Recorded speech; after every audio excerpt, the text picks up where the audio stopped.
የመጀመሪያው ትኩረት ልንሰጠው የሚገባ ምልክት የሚኖረን ሎቻ ሩብራ ሲባል በእናቶች ላይም ይሁን በህፃናት ላይም ገና በተወለዱ ጨቅላ ህፃናት ላይ ማለት ነው ሊያጋጥም ይችላል። የአራስነት ጊዜ በርካታ ለውጦች ያሉበት ጊዜ ስለሆነ ለየት ያለ እንክብካቤ ይፈልጋል። ዛሬ በአራስነት ጊዜ ሊከሰቱ ስለሚችሉ አደገኛ ምልክቶች እና መቼ ሐኪም ማማከር እንዳለባችሁም ጭምር ነግራችኋለሁ። እስከ ቪዲዮ መጨረሻ ድረስ አብራችሁን ቆዩ። የመጀመሪያው ትኩረት ልንሰጠው የሚገባ ምልክት ከፍተኛ የሆነ የደም መፍሰስ ነው። ከወሊድ በኋላ እስከ 45 ቀን ድረስ በተፈጥሮ የተለያዩ ፈሳሾች የሚኖሩበት ጊዜ ነው። እነዚህም ፈሳሾች ሎቻ እንላቸዋለን። በመጀመሪያው 4 ቀን ውስጥ የሚኖረን ሎቻ ሩብራ ሲባል በብዛት ቀይ ቀለም ያለው ሲሆን በወር አበባ ጊዜ ከሚፈሰው ደም ጋር ተመሳሳይነት አለው። ከዛ ደግሞ ከ4 ቀን እስከ 10 ቀን ባለው ጊዜ ውስጥ ቀለሙ ደብዘዝ ወዳለ ሮዝ ከለር ወይም ወደ ቡኒ ከለር ይቀየራል። ይሄን ደግሞ ሎቻ ሴሮሳ እንለዋለን። ከ10 ቀን በኋላ እስከ 45 ቀን ድረስ ባለው ጊዜ ውስጥ ደግሞ ወደ ቢጫ ከለር የሚሄድ ነጭ ቀለም ያለው ወይም ደግሞ ክሬም ከለር ያለው ሲሆን ይሄን ደግሞ ሎቻ አልባ እንለዋለን። እነዚህ ሁሉ ተፈጥሯዊ ናቸው። ምንም ያሳስበን ነገር የለም። አንዳንድ ጊዜ ግን ከወለድን በኋላ በተለይ በመጀመሪያዎቹ ቀናት ውስጥ ከፍተኛ የሆነ የደም መፍሰስ ሊፈጠር ይችላል። ከፍተኛ የሆነ የደም መፍሰስ መቼ ነው ተፈጠረ ማለት የምንችለው የሚለውን ስንመለከት ለምሳሌ በአንድ ሰዓት ውስጥ ከአንድ ሞዴስ በላይ የምትጨርስ ከሆነ ወይም ደግሞ መቀየር የሚጠበቅባት ከሆነ ይሄ ከፍተኛ የሆነ የደም መፍሰስ እንዳለ የሚያሳይ ምልክት ሊሆን ይችላል። ከዛ በተጨማሪ የጓጎለ ደም በብዛት የሚወጣ ከሆነ ይሄም ሌላው ምልክት ሊሆን ይችላል። ስለዚህ ይሄ ነገር በሚፈጠርበት ጊዜ ለህይወት የሚያሰጋ ነገር ስለሆነ በፍጥነት የህክምና ባለሙያ ጋር ሄዳችሁ ማማከር አለባችሁ ማለት ነው። ከዛ በተጨማሪ ከማህፀን የሚወጣው ፈሳሽ በማንኛውም ጊዜ ማለት ነው እስከ 45 ቀን ድረስ ባለው ከዛ በኋላም ቢሆን እንኳን መጥፎ የሆነ ሽታ ካለው ሄዳችሁ የጤና ባለሙያ ማማከር አለባችሁ። ምክንያቱም የኢንፌክሽን ምልክት ሊሆን ስለሚችል ማለት ነው።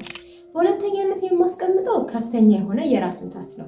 ከፍተኛ የሆነ የራስ ምታት ብቻ ሳይሆን ብዥ ማለት ነገር፣ አይን በደንብ አለመታየት፣ ሁለት ሆኖ የመታየት ነገር እንዲሁም የማዞር ስሜት፣ እነዚህ ሁሉ ነገሮች ካሉ በተጨማሪ ደግሞ ደረት አካባቢ ከፍተኛ የሆነ ህመም ካለ እንዲሁም ደግሞ ለመተንፈስ የመክበድ ነገር ወይም የትንፋሽ ማጠር፣ እነዚህ ሁሉ አደገኛ የሆኑ በአራስነት ጊዜ የሚከሰቱ ምልክቶች ናቸው። የተለያዩ ነገሮችን ደግሞ ሊያሳዩ ይችላሉ። አንደኛ የደም ግፊትን ሊያሳዩ ይችላሉ። ከፍተኛ የሆነ ደም ግፊት በብዛት እናቶችን እየቀጠፈ ያለ ነገር ነው። ስለዚህ በጣም ትኩረት ልንሰጠው ይገባል። ከዚህ በፊት ምንም አይነት የደም ግፊት አሟት የማታውቅ ሴት እንኳን ብትሆን እነዚህ ምልክቶች ከታዩት በቶሎ የህክምና ባለሙያ ጋር ሄዳ መታየት ይኖርባታል። ሌላው ደግሞ የደም ማነስም አንዳንድ ጊዜ የማዞር ምልክት ሊያሳይ ይችላል። ስለዚህ እሱም ካለ የህክምና ባለሙያ ጋር ሄዳችሁ ማሳየት አለባችሁ ማለት ነው። ከዛ ውጭ ደግሞ ከደም መርጋት ጋርና ከልብ ህመም ጋር የተያያዙ ምልክቶችም ሊሆኑ ስለሚችሉ በቶሎ የህክምና ባለሙያ ጋር ሄዳችሁ ብትታዩ ጥሩ ነው ማለት ነው። በሶስተኝነት የማስቀምጠው የፊት ወይም የቆዳ ቀለም ወደ ቢጫነት የመቀየር ነው። ስለዚህ ጉዳይ ከዚህ በፊትም ባሉት ቪዲዮዎች ላይ ጠቅሼዋለሁ። ይሄ ጃውንዲስ እንለዋለን እና በእናቶች ላይም ይሁን በህፃናት ላይም ገና በተወለዱ ጨቅላ ህፃናት ላይ ማለት ነው ሊያጋጥም ይችላል። ከጉበት ጋር የተያያዘ ችግርንም ደግሞ ሊያሳይ ይችላል። ስለዚህ ይሄም ከተፈጠረ ወደ ጤና ባለሙያዎች ጋር መሄድ አለባችሁ ማለት ነው። በአራተኝነት የማስቀምጠው ከፍተኛ የሆነ የድብርት ስሜት፣ የስሜት መለዋወጥ ነው። በነገራችን ላይ ይሄ የአራስነት ጊዜ በተለይ ከዚህ በፊት በነበረው ቪዲዮ ላይ በደንብ አድርጌ ያስረድቻለሁ እና ካላያችሁ ሄዳችሁ ብትመለከቱት ደስ ይለኛል። የተለያዩ የሆኑ የሆርሞን ለውጦች ይኖሩታል። በተጨማሪ ደግሞ ከፍተኛ የሆነ ጫናም አለ ህፃን ከመንከባከብ ጋርና ከዛ ጋር ተያይዞ የድብርት ስሜትና የስሜት መለዋወጦች ሊያጋጥሙ ይችላሉ። ስለዚህ ይሄ የተለመደ ነገር ነው። ብዙ ሴቶች የሚያጋጥሟቸው ነው። በነገራችን ላይ ጥናቶች እንደሚያሳዩት በዓለም ዙሪያ እስከ 80% የሚሆኑ ሴቶች ቤቢ ብሉዝ የምንለው ወይም ደግሞ ህፃን ከወለዱ በኋላ ለጥቂት ጊዜ መጠነኛ የሆነ የድብርት ስሜት መሰማት ማለት ነው። ያ ሊያጋጥማቸው ይችላል። ይሄ የሚገለጹበት ባህሪያት አንደኛ በቀላሉ መከፋት፣ በትንሽ ነገር የሀዘን ስሜት ሊሰማቸው ይችላል። በትንሽ በትልቁ እያለቀስሽብኝ ነው ምንድን ነው ልትባሉ ትችላላችሁ። የጥፋተኝነት ስሜት መሰማት፣ የድብርት ስሜት መሰማት፣ እነዚህ ነገሮች በሙሉ የተለመዱ እና ብዙ ሴቶችም የሚያጋጥሙ ነገሮች ናቸው። ስለዚህ ከቻላችሁ የጤና ባለሙያ ብታዩ ጥሩ ነው። ከዛ በተጨማሪ ግን አካባቢያችሁ ላይ ላሉ ሰዎች በግልጽ በመናገር እነሱ እንዲያግዟችሁ ወይም የሚረዷችሁ መንገድ ካለ ብትሞክሩ ጥሩ ነው። ስለዚህ ደግሞ በደንብ አድርጌ ከዚህ በፊት የነበረው ቪዲዮ ላይ እዚህኛው ቪዲዮ ላይ ማለት ነው ስለገለጽኩት ሄዳችሁ ብትመለከቱት በጣም ደስ ይለኛል። ከዚህ ውጭ የሆነ ግን በዓለም ዙሪያ ከ20 እስከ 30% ሴቶች ላይ ደግሞ የሚያጋጥመው ከፍተኛ የሆነ የድብርት ስሜት ነው። ይሄ ደግሞ ለየት የሚያደርገው ማለት ነው እንደዛኛው ሳይሆን በጭራሽ ከአልጋ የመነሳት ፍላጎት አይኖራቸውም፣ ህፃናቸውን የመንከባከብ ፍላጎት አይኖራቸውም። እንዲያውም ራሳቸውን የመጥላት ነገር ህፃናቸውም ይሁን ራሳችሁ ላይ ጉዳት ለመፍጠር የመፈለግ ነገር ሊታይባቸው ይችላል። ከዛ በተጨማሪ ደግሞ የምግብ ፍላጎት በጭራሽ ላይኖራቸው ይችላል። ከቤተሰባቸው ጋር ያለውም ነገር ደግሞ በጭራሽ ተቃራኒ ሊሆን ይችላል፣ ወይም እንደ ድሮ ያለመሆን ነገር ሊታይ ይችላል።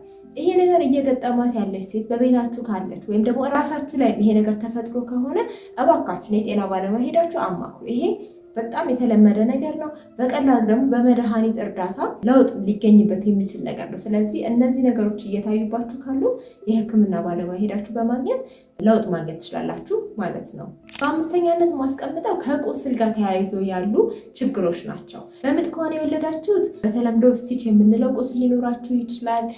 በኦፕሬሽን ከሆነም ደግሞ የወለዳችሁት ያው ከኦፕሬሽኑ ጋር ተያይዞ የሚኖር ቁስል ይኖራል። ስለዚህ እዚህ ቁስል ላይ የተሰፋው ነገር የመከፈት ወይም የመፈታት ነገር የሚያሳይ ከሆነ፣ ፈሳሽ የሚያሳይ ከሆነ፣ ሽታ ነገር ካለው፣ ዙሪያው በጣም የመቅላት ነገር ካለው፣ ሲነካ በጣም ህመም የሚሰማችሁ ከሆነ ወይም ደግሞ እናንተ ራሱ ትኩሳት ካላችሁ እነዚህ ሁሉ የኢንፌክሽን ምልክቶች ስለሆኑ ምንም ጊዜ ሳትሰጡ በቶሎ የሕክምና ባለሙያ ሄዳችሁ ማሳየት አለባችሁ። በስድስተኛነት የማስቀምጠው ነገር ደግሞ እግራችሁ ሲነካ የሚያማችሁ ከሆነ፣ የማበጥ ነገር ካለው ወይም ደግሞ ከቀለሙ ቀይ የመሆን ነገር ካለው ይሄም በጣም አደገኛ የሆነ ምልክት ነው። በደም ስሮቻችሁ ውስጥ የደም መርጋት እንዳለ የሚያሳይ ምልክት ነው። ህይወታችሁንም እስከ ማጣት ሊያደርሳችሁ ይችላል። ስለዚህ በጣም ትኩረት ሊሰጡት ይገባል።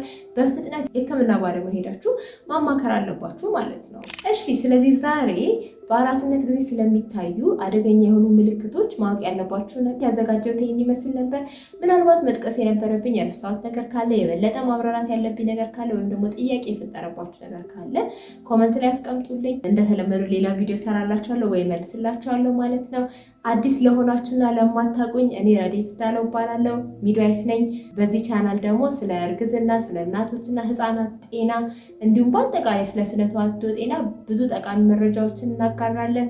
እስካሁን ድረስ ቤተሰብ ካልሆናችሁ ሰብስክራይብ በማድረግ እንዲሁም የደውል ምልክቷን በመጫን ቤተሰብ ሁኑ። ላይክ እና ሼር ማድረግም እንደተጠበቀ ነው። ለዛሬ ያዘጋጀሁላችሁ ይህን ይመስል ነበር። በቀጣይ ቪዲዮ እስከምንገናኝ ድረስ ቻው ቻው። ሰላም፣ እንዴት ናችሁ? ይህ ዛሬ ነው። በቻናላችን ስለ እናቶችና ህፃናት ጤና እንወያያለን። ላይክ እና ሰብስክራይብ ማድረግ በፍጹም እንዳትረሱ።